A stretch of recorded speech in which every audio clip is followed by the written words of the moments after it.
Picture this, you're camping far away from the city lights, zipped inside a thin nylon tent. The campfire's embers have burned down. Every rustling leaf and every distant snap of a twig outside sounds suspiciously large. You try to keep your breathing quiet, listening carefully to hear what's out there in the dark. Your mind races with images of glowing eyes, claws as sharp as sickles and jaws wider than your face. Statistically, you know you're probably safe, but your body and inheritance from your ancestors doesn't care about the odds. With your heart pounding, you stare at the ceiling, as if you might somehow see the silhouette of a hungry predator through your closed eyelids. This fear is older than language itself. For most of our species' history, nightfall meant danger. When the sun went down, a hidden world came to life, filled with nocturnal predators, lions, leopards, hyenas, and tigers that became active just as we were trying to sleep. And yet, unlike most animals, humans seem almost defenseless at night. We have no hard shell, no venomous bite, no claws, and no armor. Most of us don't even sleep high up in trees. Instead, for tens of thousands of years, our ancestors slept on the open ground or under fragile thatched shelters, snoring, drooling, dreaming, and completely exposed. So how did we survive? If you've ever lain awake wondering whether humans have some kind of secret ability that keeps us safe at night, you're not alone. What's truly strange is that, around the world, even in places where lions or tigers roam, predators rarely attack. Human camps, even when sleeping, people are separated from them by nothing more than a thin piece of canvas.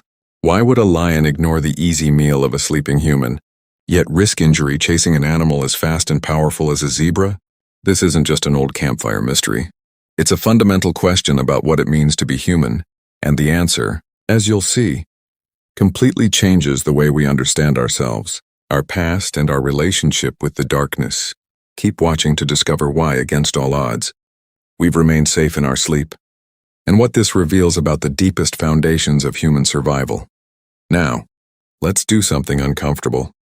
Leave your body behind and step into the mind of the very thing you fear. Become the lion in the dark. Here's the first surprise. Predators aren't the reckless killing machines we imagine. They're actually ruthless accountants. Every hunt is a gamble, and the currency is survival. A lioness chasing prey burns valuable calories and risks broken bones, cracked teeth, or a kick to the ribs that could lead to a slow death from infection. In the wild, there are no veterinarians. One serious injury can end a predator's life. So before every attack, an invisible calculation takes place. Is it worth it? What's the risk? What's the reward? This is where you soft, slow, and clawless become a strange entry in the ledger. To a lion, you don't register as familiar prey. You don't move like a gazelle. You don't smell like an antelope. You stand upright, presenting an unusual silhouette that looks nothing like anything in their evolutionary playbook. And most importantly, you're often surrounded by fire, sharp tools, and other upright creatures that fight back with terrifying coordination. You're not the meal you think you are. You're an unknown variable, and predators, those careful accountants, hate unknown variables. Consider the Maasai of Kenya and Tanzania. For generations, these pastoralists have lived in lion country, sleeping in Nkang's simple enclosures made of thorn bush and mud. Lions roam nearby, sometimes just a few yards away, close enough that their roars shake the ground at night. Yet attacks on sleeping people are remarkably rare. The lions know these humans. Through hard experience, they've learned that these upright creatures carry spears, move in groups, and have killed members of their pride before. To a lion, a Maasai camp isn't a buffet. It's a war zone that's best avoided. Early European explorers recorded the same puzzling phenomenon. Expedition journals from 19th century Africa described nights spent in flimsy tents, with lions and hyenas circling just beyond the firelight, their eyes glowing in the darkness. And yet morning came and everyone was still alive. The explorers were amazed. They expected to be eaten. Instead, the predators paced, watched, and quietly slipped away. Something about the human presence, the fire, the smell, the strange behavior triggered hesitation instead of hunger. This is the strange truth at the heart of our story. To most predators, we don't look like food. We look like danger, uncertainty, and unnecessary cost. A leopard may gladly hunt a baboon that's twice as muscular as a human child, yet avoid the human altogether. A wolf pack capable of bringing down a 1,000-pound moose will still keep its distance from a campsite. It's not that we're too difficult to kill. We can absolutely be killed.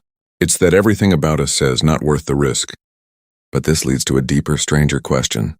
If predators have learned to fear us, why are we still so deeply and instinctively afraid of them? Why does your heart still race in the dark? The answer lies not in the predator's mind, but in the ancient wiring of your own. If you've ever felt silly for jumping at the creak of a floorboard, or for feeling your heart pound during a midnight trip to the bathroom, take comfort. You're experiencing one of humanity's oldest survival traits, not just a personal quirk. Our brains are like archaeological sites, layered with instincts shaped by millions of years of danger under the moonlight. And when the lights go out, those ancient layers begin to whisper. Neuroscience shows that our sleep isn't the deep, peaceful unconsciousness you might imagine. Human sleep is actually a complex, highly alert process. Brain scans reveal that even while we're asleep, certain areas of the brain, the limbic system and the amygdala, remain partially awake, monitoring our surroundings for potential threats. This is especially true in unfamiliar places. In sleep studies, when people spend the night somewhere new, one half of the brain stays more alert, a phenomenon researchers call the first night effect. It's as though your ancient internal guard never truly goes off duty. But vigilance isn't just a modern inconvenience. It's an evolutionary masterpiece. For tens of thousands of years, our ancestors lived right on the boundary between predator and prey. Imagine the nights of the Pleistocene, flickering firelight, distant roars, and the wind carrying the scent of hunting cats. Entire groups slept together, but even then, everyone was vulnerable. Those who woke up at the snap of a twig had a better chance of raising the alarm, alerting the group and maybe even driving the danger away. The genes for being alert, anxious, and quick to wake didn't disappear, they thrived. Anthropologists have documented stories from cultures all around the world. Children afraid of monsters under the bed, adults wary of the spirit world after dark, and legends of ghouls and shapeshifters. These aren't just stories meant to keep children in line, they're ancient mental programming, designed to make us cautious in situations where caution could save our lives. Even insomnia, one of the greatest frustrations of modern adulthood, is partly the evolutionary price of a brain built to detect danger in the dark. Think back to your own childhood nightmares. The fear of something hiding just out of sight, something that might grab you when you're at your most vulnerable, is nearly universal. That fear isn't a flaw in our design. It's a survival trait, one so deeply wired into us that we still carry it today, even while living in cities surrounded by locks, security systems, and LED streetlights. But here's the twist. What if this fear, instead of making us weaker, actually made us stronger? Our heightened awareness, our shared anxiety, and our collective habits of protecting one another may be the very traits that kept us alive. What if the thing we're most embarrassed by, the fear of the dark, is actually our greatest superpower?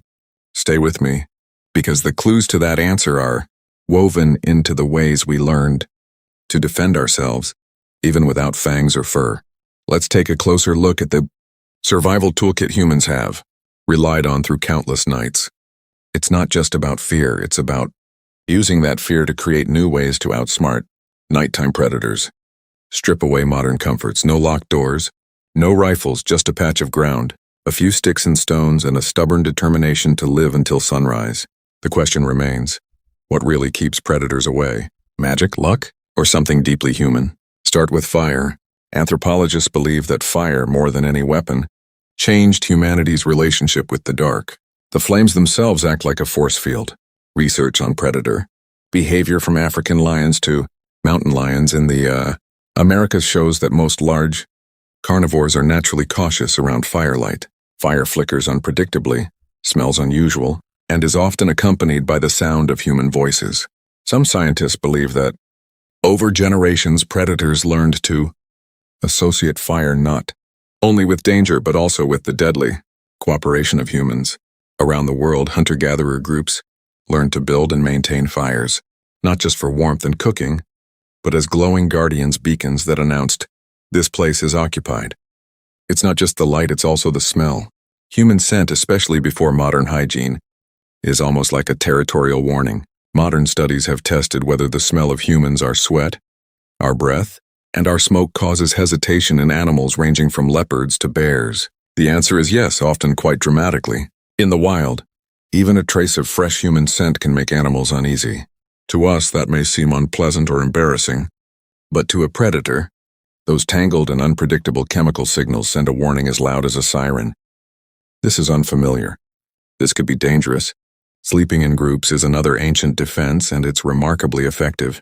Nearly every hunter-gatherer society ever studied, from the sand bushmen of southern Africa to the aboriginal trackers of Australia, sleeps together. Picture a group of people huddled in a circle, with their feet toward the center and their heads facing outward. It's a formation built for vigilance. Someone is always half awake. Someone is always able to notice the edge of the firelight or the slightest movement in the shadows. Among the sand people, even today, small fires burn throughout the night while members of the group take turns, keeping watch, everyone wrapped in the shared comfort and shared anxiety of collective protection. Consider a true story from the Australian outback.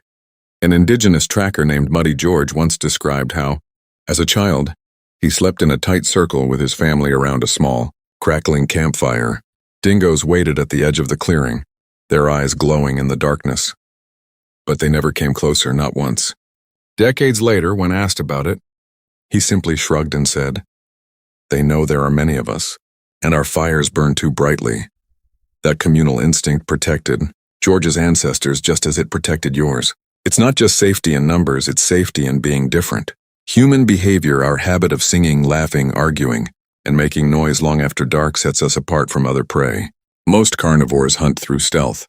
When they approach a noisy, unpredictable group that carries a distinctly human scent, every step reminds them, this isn't a normal meal. This is a gamble that could end badly. Predators don't look for fights they're likely to lose.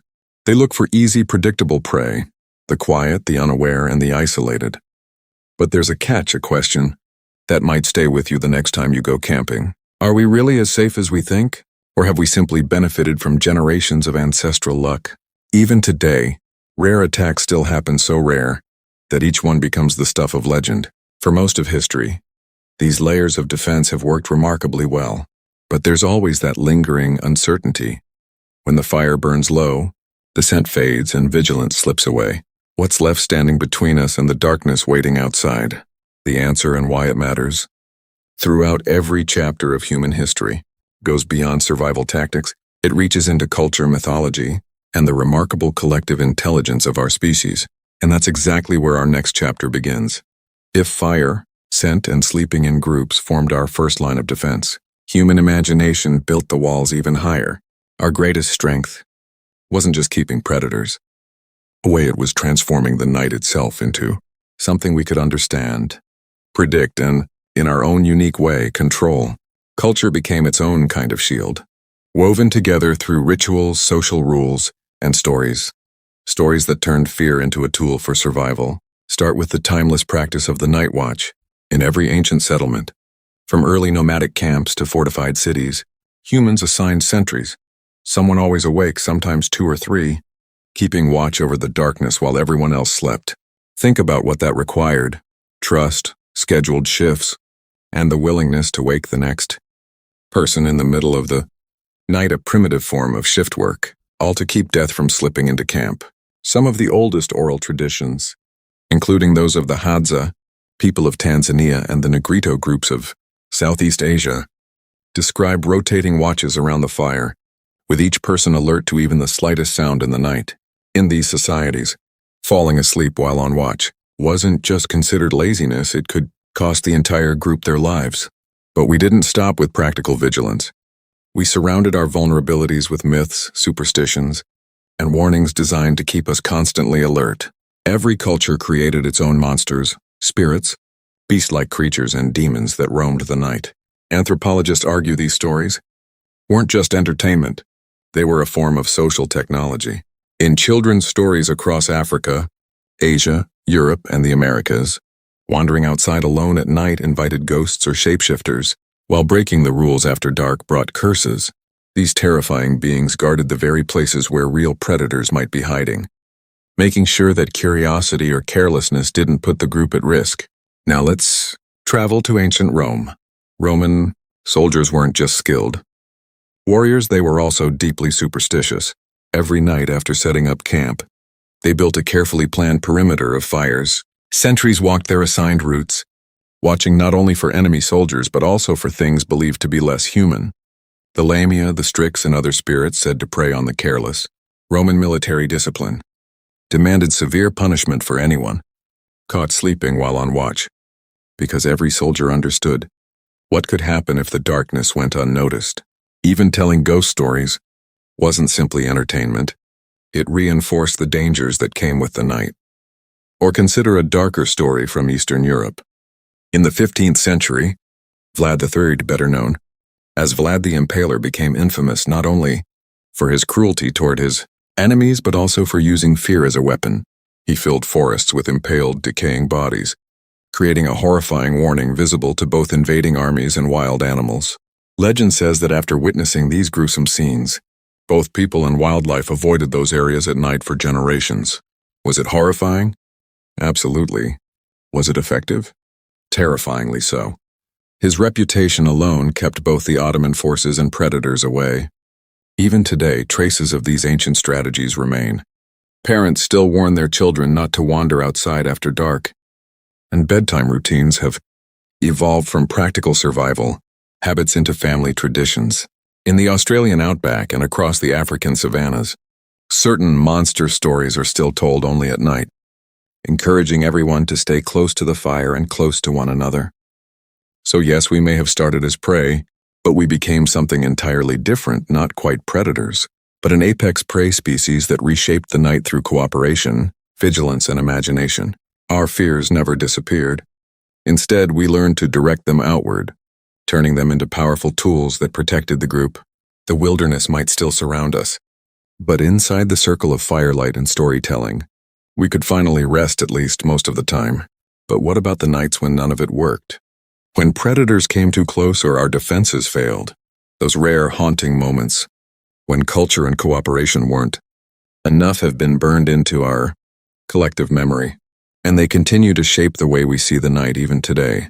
Of course, if every human defense guaranteed safety, stories of true terror would have disappeared along with the mammoths. But the world has never been that simple. Sometimes the fire burns out, the sentries fall asleep, or something extraordinary happens beyond the circle of light. A predator, driven by hunger or desperation, decides to break the unspoken truce. And when that happens, the consequences reach far beyond the immediate tragedy. They become legends, cautionary tales, and fuel for the shared nightmares of our entire species. Let's begin with the story of the Tsavo man-eaters. In 1898, British engineers and workers building a railway bridge in Kenya faced something that seemed pulled straight from a nightmare. Two enormous, maneless male lions began stalking the camp at night, dragging men from their tents without fear, ignoring fire and noise. For months, the ghost in the darkness, as the locals called them, turned the construction site into their hunting grounds. Guards were doubled, then tripled. Camps were moved and fences were built, but the attacks continued. By the time the lions were finally killed, they were reported to have killed more than 30 people. Although some accounts claim the number was much higher, the incident left the European colonists deeply shaken, but the local communities were far less surprised. Stories of man-eating lions had been passed down for generations. Why did these lions break the usual pattern? Some believe drought forced them to hunt humans. Others think they developed a taste for human flesh after feeding on bodies. But no single theory fully explains what happened. Even today, the story is retold whenever people question how safe the night really is. Now travel across the Indian Ocean to the Sundarbans, a vast maze of mangrove forests where India and Bangladesh blend into water and mud. For centuries, tigers there have hunted people with frightening consistency. Researchers estimate that over the past 100 years, thousands of people have been killed by these man-hunting tigers. Unlike most big cats, the tigers of the Sundarbans seem unusually adapted to hunting humans. Local communities have developed their own protective traditions, including wearing wooden masks on the backs of their heads to confuse tigers that prefer to attack from behind, while fishermen receive blessings from priests before entering the forest. Even so, every year, some never come home. When asked why these tigers are so persistent, scientists point to limited prey, intense competition, and increasing human encroachment. Complex explanations for an ancient fear. The rarity of these attacks is exactly what makes them unforgettable. Every culture living near the wilderness has its own stories. Leopards in rural India slipping silently into thatched homes, crocodiles in Borneo dragging away fishermen at night, and jaguars in Amazonian legends taking those who wander alone. Every attack feels like a violation of an unspoken agreement, a reminder that the fragile truce between humans and the wild has never been complete. And here's the paradox. Today, most of us live in cities, where the greatest dangers come not from teeth and claws but from other people, accidents, or even our own stress and technology. Yet those ancient fears have never disappeared. When we hear an unexpected noise in the middle of the night, our minds imagine lions, not a faulty radiator. Deep down, those rare tragedies, those moments when our defenses fail, remind us that nature never signed a contract. And even our oldest survival strategies can't guarantee complete safety. So we double lock our doors, set our alarms, check crime reports, and make sure the campfire is completely out before going to sleep. But the ancient calculation never truly disappears. Our minds still measure the modern world using the instincts of our ancestors. And the stories of predators breaking through our defenses continue to keep us alert, maybe not terrified but never completely at ease. But if most of us will never come face to face with a lion or tiger in the middle of the night, then what is it that's really haunting our sleep today? Whether we live in a city apartment, a suburban home, or deep in the wilderness, is our ancient vigilance still protecting us, or has it evolved into something far more mysterious? Step outside your apartment into the glow of a city at midnight, or unzip your tent beneath the Alaskan stars, and the question remains, are we truly beyond the age of predators, or have we simply traded one fear for another? Despite all our advances, that ancient calculation still runs quietly in the background, shaping our cities, our routines, and even our sense of security when we turn out the lights. In the wilderness, the old dramas still play out, although they wear different faces. Campers in Alaska double-check their bear-proof food containers, carry cans of bear spray, and trust thin synthetic tents to protect them from brown bears that can outweigh a pickup truck. Campfire stories are still told about the grizzly that pushed its head into a tent, or the wolf that silently watched from the edge of the trees. Yet the actual chances of an attack remain incredibly small, so rare that park rangers can recount nearly every known case like a local legend. Move to the outskirts of suburbia, and the predators become smaller urban coyotes roaming alleyways, bobcats appearing in the yellow glow of a porch light, and foxes searching through trash cans. These animals are learning the patterns of human nightlife just as we continue, adapting to theirs. Are they a real threat? To unattended pets sometimes, to people rarely, and yet seeing one still triggers that ancient rush of adrenaline, a reminder that the wild has never completely disappeared from our cities. But perhaps our greatest predators today are invisible, a combination of psychological threats and social anxieties that follow us whether we sleep in a high-rise apartment or beneath blankets. In a quiet rural home, we install security cameras and motion sensor lights not because of lions, but because of burglars. Every glowing blue notification on a security app echoes the vigilance of an ancient night watch. News reports constantly warn us about violence, home invasions, and suspicious strangers, replacing the tiger hiding in the tall grass with modern fears. Statistically, much of the world is safer than ever before, but our sense of danger hasn't evolved as quickly as the world around us. Then there are the new ghosts: insomnia, anxiety, and the digital shadows that follow us through screens and notifications. A text from your boss at midnight, a breaking news alert, a social media comment that stays in your mind long after you've read it. We may no longer fear fangs and claws, but our nights are now filled with different kinds of threats, ones that exist in our minds and in our always connected lives. Sleep, once protected by the group and the warmth of the campfire, is now interrupted not by prowling predators, but by buzzing phones and glowing screens, new predators that steal our rest and keep us constantly alert to danger, whether it's real or imagined. And yet our ancient defenses remain. We lock our doors, gather in well-lit places, hide our valuables, and worry about dangers we can't even see.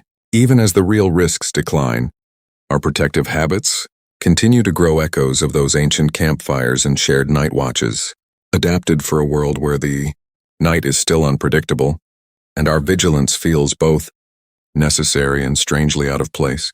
So have our defenses truly evolved, or have we simply forgotten why they existed in the first place?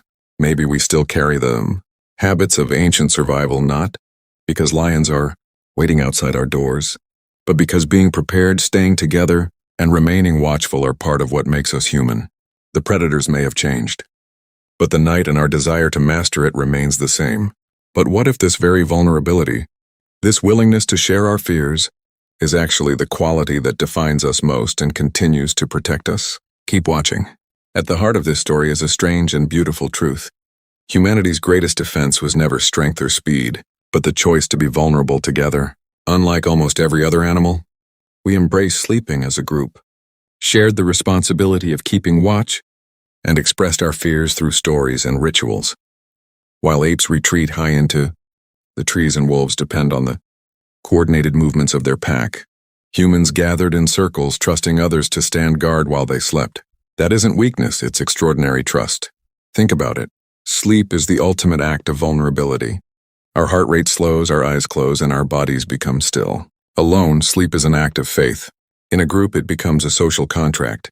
One study found that even today, people who feel safe within their communities sleep more deeply and for longer periods. Anthropologists have observed this pattern across cultures around the world. Families sharing beds, groups creating night nests, and children asking for bedtime stories before they can fall asleep. A story helps calm the mind, but it also defines the boundary of safety, drawing an invisible line against the darkness. This shared vulnerability did more than protect us from predators, it laid the foundation for civilization itself. By facing the night together, we turned fear into responsibility, anxiety into connection, and monsters into lessons. Even today, our bedtime routines, locking the doors, checking on our loved ones, or scrolling through social media, one last time before sleep, are echoes of ancient survival instincts. Your ancestors' anxiety, your childhood need for a nightlight, even the apps that play white noise or monitor your REM sleep are all modern versions of age-old survival strategies. So what appears to be weakness, our restless nights, our shared sleeping spaces, and our constant caution has always been humanity's greatest strength. We survive not by eliminating fear, but by dividing it, sharing it, and carrying it together until morning. The next time you close your eyes at night, remember this. You are living proof that vulnerability, when managed wisely, may be the strongest shield of all. So the next time you wake up in the middle of the night when the house is quiet, shadows move across the ceiling, and an ancient sense of unease stirs inside you, pause and remember. You are not broken, weak, or strange. Your fear is a language, written in the blood and breath of ancestors who survived when the odds were against them. Every sudden jolt at the sound of a branch tapping the window, every racing heartbeat when the power goes out, is an echo from countless generations who learned that staying alert in the dark could mean the difference between life and death. Imagine those earliest humans, gathered around their fires on the edge of the savannah or deep within the forest, listening through the darkness for the snap of a twig or the low growl of a hunting cat. They baked bread while keeping one eye on the horizon, rocked their children to sleep as the firelight flickered, and passed down stories through quiet rituals, not simply to pass the time, but to teach, to warn, and to strengthen the bonds that held the group together. Those who survived passed down more than their genes, they passed down patterns. How to stay cautious, how to be courageous, how to care for one another, and whenever possible, never to sleep alone. Look around the world today, and you'll still see those same patterns. Cities glow with porch lights and bedroom lamps left on through the night. Doorbell alerts sound, dogs bark, and families check in with one another through a late-night text or phone call. We gather at concerts, travel together on overnight flights, and stay up sharing stories in softly lit living rooms. So many of the things we do to feel safe after dark, our routines, our traditions, even the way we build our neighborhoods, are part of an unbroken chain of shared human survival. So what does it really mean to be human after dark? Is it the fear that makes us different? Or the way we respond to that fear together? All of our intelligence, our science, our storytelling, and our technology grew from one shared truth. We create safety not by standing alone, but by standing beside one another. We turn the night, however mysterious it may seem, into a place where dreaming is possible. And if you could truly master the night, if fear could no longer reach you, if every shadow were simply another patch of darkness, what would you create? What stories would you tell? And who would you invite to share the firelight with you? Maybe that's been our greatest strength all along, not to conquer the night, but to transform it together.